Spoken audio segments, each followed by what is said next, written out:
कि मैं अभी फ़िलहाल यूनाइटेड किंगडम में काम करता हूँ, तो मेरी मंथली जो सैलरी है, जो मेरी नॉर्मल सैलरी है, वो 2 से ढाई लाख रुपए मेरी पर मंथ आती है ना? सेम जीएनएम के अंदर भी आपके पास 2 ऑप्शन है। चाहें तो आप क्लिनिकल साइड में जा सकते हैं, चाहें तो आप नॉन क्लिनिकल एंड में जा सकते हैं। बट अगर हेलो, हाँ जी, नमस्कार, मेरा नाम है संदीप चौहान, आप देख रहे हैं चौहान यूके वाइब्स। तो आज का जो वीडियो है काफ़ी ज़्यादा इंपॉर्टेंट है, तो आज इस वीडियो को हम लोग थोड़ा छोटा रखेंगे, है ना? तो जैसे कि आजकल बहुत ज़्यादा अवेयरनेस फैल रही है नर्सिंग के रिलेटेड, तो हम लोग भी हैं उनमें से कुछ लोग जो ज़्यादा अवेयरनेस फैला रहे हैं इन चीज़ों के बारे में। तो आज उसी के बारे में हम लोग मेनली बात करेंगे कि नर्सिंग एक कैसा प्रोफेशन है, कि क्या नर्सिंग करने के बाद अच्छा स्कोप है, क्या नर्सिंग करने के बाद हमारा जो फ्यूचर होगा वो कैसा होगा, उन सब चीज़ों के बारे में बात करेंगे। बट उससे पहले बात आती है कि आपको कौन सी नर्सिंग करनी चाहिए, क्योंकि आप सभी लोगों को पता है कि 2 टाइप की नर्सिंग होती है, एक होती है अपनी जीएनएम और दूसरी हमारी होती है बीएससी नर्सिंग, है ना? तो मेनली कौन सी नर्सिंग हम करें, कौन सी नर्सिंग में हमें ज़्यादा फायदा होगा, तो आज उसी के बारे में मेनली हम लोग बात करने वाले हैं। तो चलिए इस वीडियो को हम लोग शुरू करते हैं। तो इस वीडियो को टोटल मिला के मैंने 3 पार्ट में डिवाइड किया है। सबसे पहला पार्ट बिफोर नर्सिंग, मतलब नर्सिंग करने से पहले क्या क्या हमें, हमारी एलिजिबिलिटीज़ क्या है, क्या क्राइटेरियाज क्या है नर्सिंग में एडमिशन लेने के लिए, है ना? चाहे वो जीएनएम हो, चाहे वो बीएससी हो। दूसरा हम लोग बात करेंगे ड्यूरिंग नर्सिंग। ड्यूरिंग नर्सिंग में हम लोग बात करेंगे कितने साल का कोर्स होता है, कैसी पढ़ाई होती है। उसके बाद बात करेंगे हम लोग आफ्टर नर्सिंग। आफ्टर नर्सिंग के बाद क्या हमें फर्दर स्टडीज़ के लिए क्या क्या चांसेस मिलते हैं, क्या क्या हमारे पास स्कोप है ना? उसके बाद हम लोग क्या अब्रॉड में काम कर सकते हैं जीएनएम करने के बाद, या फिर बीएससी नर्सिंग करने के बाद क्या हमें गवर्नमेंट जॉब मिलेगी या नहीं मिलेगी। तो उन सब चीज़ों के बारे में बात करेंगे आफ्टर नर्सिंग वाले पॉइंट के अंदर। तो चलिए स्टार्ट करते हैं। सबसे पहले हम लोग बात करते हैं बिफोर नर्सिंग के अंदर। देखो, नर्सिंग करने से पहले जो क्राइटेरियाज हैं और जो एलिजिबिलिटीज़ हैं उसके अंदर मैं बात करूँ तो जीएनएम कोई भी कर सकता है, चाहे आपके पास आर्ट्स हो, चाहे आपके पास कॉमर्स हो, चाहे आपके पास साइंस हो। अगर आपके पास तीनों स्ट्रीम से अगर आपने 12th अपनी पास आउट है तो जीएनएम आप कर सकते हैं। वहीं बात करें अगर हम लोग बीएससी नर्सिंग की, तो बीएससी नर्सिंग वही कर सकता है जिसके पास साइंस प्लस बायो हो। मतलब अगर उनके पास साइंस का जो सब्जेक्ट है वो है विद बायो, तो वही लोग बीएससी नर्सिंग कर सकते हैं। और बाकी जो आर्ट्स वाले हैं, कॉमर्स वाले हैं, उनके लिए क्लियर नो, है ना? वो लोग नहीं कर सकते इस चीज़ को, है कि नहीं? दूसरी चीज़ आती है कि आपको उसमें एडमिशन कैसे मिलेगा। तो आजकल जैसे कि सभी लोगों को पता होगा कि अपने हर स्टेट के डिफरेंट डिफरेंट जितने भी अपनी स्टेट हैं सभी के एंट्रेंस एग्जाम होते हैं, उसके बाद ही आपको जीएनएम या बीएससी नर्सिंग में आपको एडमिशन मिलता है। इसके अंदर जो कॉलेजेस हैं आपको प्राइवेट कॉलेजेस मिलेंगे और गवर्नमेंट कॉलेजेस में मिलेंगे। अगर आपका गवर्नमेंट में नंबर पड़ जाता है, अगर आप अपना एंट्रेंस एग्जाम वो क्लियर कर लेते हैं, तो आप गवर्नमेंट से अपनी जो नर्सिंग है वो करेंगे। अगर आपका वो क्लियर नहीं होता है तो आपको प्राइवेट से आपकी नर्सिंग करनी पड़ेगी। At the end of the nursing आपको डिग्री या डिप्लोमा मिलेगा। जैसे कि मैंने आपको जीएनएम के बारे में बताया, तो जो जीएनएम है वो डिप्लोमा कोर्स है, वहीं जो बीएससी नर्सिंग है वो हमारा डिग्री कोर्स है। तो जैसे आपको आपकी डिप्लोमा या डिग्री मिलती है तो फिर सब लोग इक्वल होते हैं, चाहे आपने जो आपकी जीएनएम या बीएससी गवर्नमेंट कॉलेज से करी हो या प्राइवेट कॉलेज से करी हो, इसके अंदर कोई डिफरेंस नहीं होता है कि नहीं?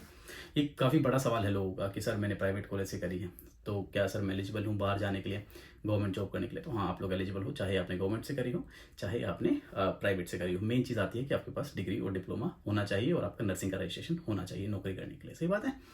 उसके बाद हम लोग बात करते हैं हमारा सेकंड पॉइंट जो कि आता है ड्यूरिंग नर्सिंग। तो देखो, ड्यूरिंग नर्सिंग के अंदर हम बात करें तो सबसे पहले बात करते हैं जीएनएम के बारे में। तो जीएनएम, जैसे मैंने आप लोगों को बताया, जीएनएम एक डिप्लोमा कोर्स है और ये 3 साल का होता है। अगर हम बात करते हैं बीएससी नर्सिंग के बारे में, तो बीएससी नर्सिंग 4 साल का कोर्स है और ये डिग्री होती है। वहीं जीएनएम 3 साल प्लस इंटर्नशिप, और जो बीएससी नर्सिंग है वो 4 साल प्लस इंटर्नशिप का जो कोर्स होता है कि नहीं? उसके बाद बात करते हैं स्टडीज़ की। तो इसके अंदर जो जीएनएम के अंदर जो पढ़ाया जाता है वो थोड़ा सुपरफिशियली पढ़ाया जाता है as compare to BSc nursing. वहीं अगर हम लोग बीएससी नर्सिंग की पढ़ाई की बात करते हैं तो बीएससी नर्सिंग में थोड़ा डिटेल्ड और डीप पढ़ाया जाता है एज कम्पेयर टू जीएनएम। तो ये मेन डिफरेंस आता है दोनों की पढ़ाई के अंदर। वहीं आपके यहाँ पे 3 साल का एग्जाम होंगे, वहाँ पे आपके 4 साल का एग्जाम होंगे। जो थ्योरेटिकल नॉलेज होगी अच्छी, जिसके पास थ्योरेटिकल नॉलेज होगी वो बीएससी नर्सिंग वाले के पास होगी, क्योंकि उनको इन डिटेल चीज़ें पढ़ाई जाती हैं, जितने भी सिस्टम्स वगैरह होते हैं सारी चीज़ें इन डिटेल पढ़ाई जाती हैं वहाँ पे। उसके बाद हम लोग बात करते हैं जो हमारा थर्ड पॉइंट है, सबसे मेन पॉइंट है जिसके लिए आप सब लोग इंतजार कर रहे हैं, वो है हमारा आफ्टर नर्सिंग। तो हमें नर्सिंग के बाद हमारे पास क्या क्या स्कोप है, कैसी जॉब अपॉर्चुनिटीज़ हैं, इन सब चीज़ों के बारे में। सबसे पहले बात करें हम लोग बीएससी नर्सिंग के बारे में। अगर आपने बीएससी नर्सिंग करी हुई है और आपकी नर्सिंग कंप्लीट हो चुकी है तो आपके पास क्या क्या स्कोप होंगे। तो जैसे ही आप अपनी नर्सिंग कंप्लीट करते हैं उसके बाद आपके पास 2 ऑप्शन होते हैं, आपके पास 2 रास्ते हैं। सबसे पहला जो रास्ता है वो आता है आपका क्लिनिकल।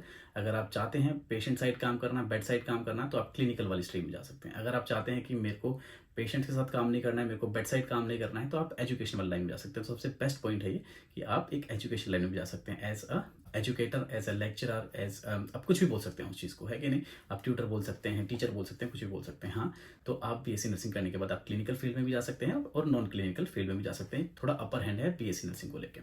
वहीं अगर आप स्टडीज़ की बात करते हैं तो बीएससी नर्सिंग के बाद आप अपनी एमएससी कर सकते हैं। तो उसके लिए आपको 1 साल का एक्सपीरियंस चाहिए होगा। उसके बाद अपनी एमएससी कर सकते हैं, उसके बाद मास्टर्स इन फिलोसफी कर सकते हैं और उसके बाद अपनी डॉक्टरेट आप कर सकते हैं, जिसको हम लोग पीएचडी बोलते हैं, है ना?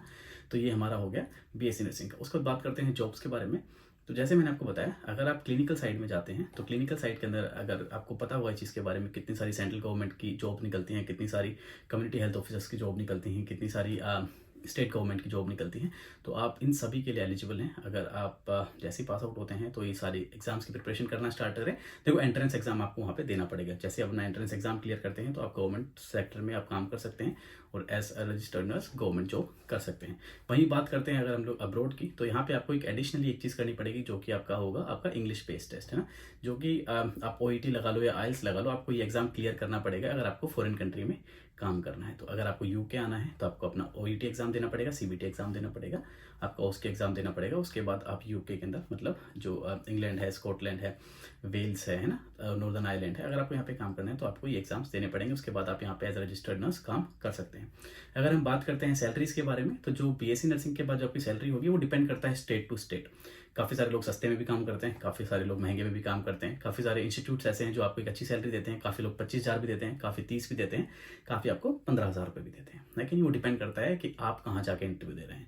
वहीं अगर हम लोग बात करते हैं गवर्नमेंट की, तो गवर्नमेंट में भी डिपेंड करता है कि आप स्टेट गवर्नमेंट के लिए काम कर रहे हैं या फिर आप सेंट्रल गवर्नमेंट के लिए काम कर रहे हैं। अगर आप सेंट्रल गवर्नमेंट में काम करते हैं तो काफ़ी अच्छी सैलरी होगी आपकी, है कि नहीं।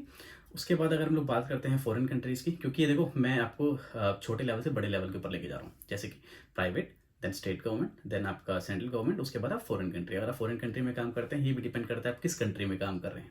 हर कंट्री की अलग अलग सैलरी है और टॉप 10 कंट्रीज़ के ऊपर मैंने वीडियो बना के रखी है कि अगर आप as registered nurse in top 10 countries में काम करते हैं तो आप कितनी सैलरी आप एक्सपेक्ट कर सकते हैं। आप उस वीडियो को जाके प्लीज़ ज़रूर देखना। तो जैसे कि मैं आपको एक रफ एग्जांपल दे देता हूँ कि मैं अभी फिलहाल यूनाइटेड किंगडम में काम करता हूँ, तो मेरी मंथली जो सैलरी है, जो मेरी नॉर्मल सैलरी है, वो 2 से 2.5 लाख रुपए मेरी पर मंथ आती है ना। तो ये हो गया हमारा BSc नर्सिंग के बारे में। अब हम लोग बात करते हैं GNM के बारे में। तो अगर हम लोग GNM की बात करते हैं तो GNM में फर्दर स्टडीज़ क्या क्या है। अगर हम GNM कर लेते हैं तो अगर हमें BSc नर्सिंग के बराबर जाना है, उसके इक्विवेलेंट आना है, तो हमें पोस्ट BSc नर्सिंग करनी पड़ेगी, तभी हम लोग BSc नर्सिंग के इक्विवेलेंट आएंगे। उसके बाद फिर आपको MSc करनी है, जिसमें आपको 1 साल का दोबारा से एक्सपीरियंस लगेगा। उसके बाद आपको MPhil करनी है, जो मास्टर ऑफ फिलोसफी है। उसके बाद आप डॉक्टरेट कर सकते हैं, है कि नहीं। तो ये तो बात हो गई पढ़ाई की। अब इसके बाद बात करते हैं हम लोग जॉब्स के बारे में। तो देखो जैसे कि BSc नर्सिंग के अंदर 2 स्ट्रीम मैंने आप लोगों को बताई थी कि आप चाहें तो आप क्लिनिकल जा सकते हैं, चाहे तो आप नॉन क्लिनिकल जा सकते हैं, जो कि आपकी टीचिंग साइड है ना। सेम GNM के अंदर भी आपके पास 2 ऑप्शन है, चाहें तो आप क्लिनिकल साइड में जा सकते हैं, चाहें तो आप नॉन क्लिनिकल एंड में जा सकते हैं। बट अगर आप जैसे आपकी नर्सिंग कंप्लीट होती है तो आपके लिए जो रास्ता है क्लिनिकल वाला वो खुला हुआ है, आप जाके कभी भी काम कर सकते हैं। बट अगर आपको नॉन क्लिनिकल एंड में जाना है तो उसके लिए पहले आपको पोस्ट BSc नर्सिंग करनी पड़ेगी। आप पोस्ट BSc नर्सिंग करने के बाद ही आप नॉन क्लिनिकल एंड पे जा सकते हैं। अगर आपको ट्यूटर बनना है, टीचर बनना है, जो भी मैंने आपको बताया, लेक्चरर वगैरह कुछ बनना है तो, है कि नहीं। उसके बाद फिर आपको MSc करनी पड़ेगी। अगर आपको लेक्चरर बनना है तो आपकी MSc के बाद आप लेक्चरर बन सकते हैं, आपकी काफ़ी अच्छी सैलरी भी होगी वहाँ पे, है कि नहीं। तो हाँ, अगर आपको नॉन क्लिनिकल एंड पे जाना है आफ्टर GNM तो you have to do post BSc nursing. उसके बाद अगर हम लोग बात करें फॉरेन कंट्रीज़ की और गवर्नमेंट सेक्टर की, तो सबसे पहले हम लोग बात कर लेते हैं गवर्नमेंट सेक्टर की। तो देखो ये भी डिपेंड करता है कि काफ़ी सारे जो गवर्नमेंट सेक्टर्स हैं, जो सेंट्रल गवर्नमेंट है, उसके अंदर अगर आप GNM पास आउट हैं तो आपके पास एटलीस्ट 2 साल का एक्सपीरियंस होना चाहिए। कोई भी एंट्रेंस एग्जाम देने से पहले, गवर्नमेंट का एग्जाम देने से पहले, तो हाँ आपको 2 साल का एक्सपीरियंस लगेगा। उसके बाद ही आप अपना गवर्नमेंट का एग्जाम दे सकते हैं, जैसे कि दिल्ली एम्स वगैरह हो गए, ये सारी चीज़ें हैं कि नहीं। बट अगर BSc नर्सिंग वाला बच्चा अगर पास आउट होता है तो वो स्ट्रेट अवे जाके दिल्ली एम्स वगैरह का एग्जाम दे सकता है। बट अगर आप GNM के हैं तो आपको 2 साल का एक्सपीरियंस वहाँ पे लगेगा। उसके बाद हम लोग बात करें फॉरेन कंट्री की। अगर आप फॉरेन कंट्री में भी जाते हैं तो कुछ कंट्रीज़ ऐसी हैं जो कि GNM को एक्सेप्ट करती हैं, कुछ कंट्रीज़ ऐसी हैं जो कि GNM को एक्सेप्ट नहीं करती हैं, और कुछ कंट्रीज़ ऐसी हैं जो GNM को एक्सेप्ट करती थी और अभी नहीं करती हैं, है कि नहीं। तो कहीं ना कहीं देखा जाए तो जो हमारी BSc नर्सिंग है उसका अपर हैंड होता है इस चीज़ के अंदर। अगर हम बात करें न्यूजीलैंड की या फिर ऑस्ट्रेलिया की, है ना, तो वहाँ पे आपको एक्सेप्ट नहीं किया जाएगा एज ए रजिस्टर्ड नर्स, है कि नहीं। उसके लिए आपको BSc नर्सिंग करनी पड़ेगी, आपकी डिग्री आपको लेनी पड़ेगी, चाहे आप वहाँ से लें, चाहे आप इंडिया से लें, कहीं से भी लें। वहीं अगर हम लोग बात करते हैं UK की, आयरलैंड की, तो वहाँ पे आप चाहे GNM हो, चाहे BSc हो, आपकी सैलरी भी सेम होगी, आपकी डिग्निटी भी सेम होगी, आपकी सारी चीज़ें सेम होंगी। आप चाहे आपने GNM करी हो, BSc करी हो, तो आप लोग यहाँ पे एलिजिबल हो काम करने के लिए, है कि नहीं।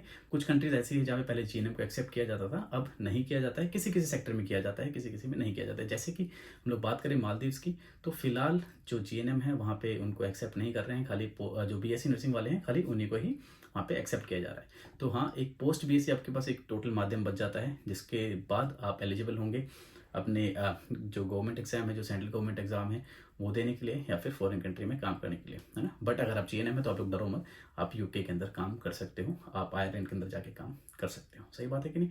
तो अब आती है बात कि अगर मेरे से कोई पूछे कि मेरे को BSc नर्सिंग करनी चाहिए या फिर GNM करनी चाहिए, तो मैं आपको एक ही चीज़ बताऊंगा कि अगर आपके पास आर्ट्स, कॉमर्स या फिर मैथमेटिक्स या अगर आपके पास साइंस है तो आप जीएनएम के लिए जाएँ, आप पोस्ट पीएससी बाद में कर सकते हैं। और जीएनएम के लिए भी काफ़ी सारे ऑप्शंस खुले हैं, जैसे कि मैंने इस वाली वीडियो में आपको बताया है। बट अगर आपके पास बायो है और आप थोड़े फाइनेंशियली स्टेबल हैं, क्योंकि देखो कहीं ना कहीं जो आपकी बीएससी नर्सिंग है वो जीएनएम से महंगी पड़ती है, क्योंकि उसके अंदर एडिशनली 1 साल और पढ़ना पड़ता है, तो आपकी वो फीस भी वहाँ पे एक्स्ट्रा लगती है, और पर ईयर की जो फीस है वो भी आपकी वहाँ पे एक्स्ट्रा है ना। अगर आप थोड़े फाइनेंशियली स्ट्रॉन्ग हैं या फिर फाइनेंशियली अगर थोड़े स्टेबल हैं और अगर आपके पास बायो है, तो आप डेफिनेटली आप जाके अपनी बीएससी नर्सिंग करें, ताकि आपको जो कॉन्सिक्वेंसेज हैं आपको सहन नहीं करने पड़े, ना झेलने पड़े आप लोगों को आगे जाके इन फ्यूचर, है कि नहीं। तो ये कुछ डिफरेंसेस थे। अभी होपफुली आप लोगों को चीज़ें समझ में आ गई होगी कि दोनों के बीच में क्या डिफरेंस है, कौन सी करने में फ़ायदा है। तो आपको ये सारी चीज़ें अब इस वाली वीडियो के बाद समझ में आ गई होंगी। तो उम्मीद करता हूँ आपको जो वीडियो है काफ़ी ज़्यादा इन्फॉर्मेटिव लगी होगी।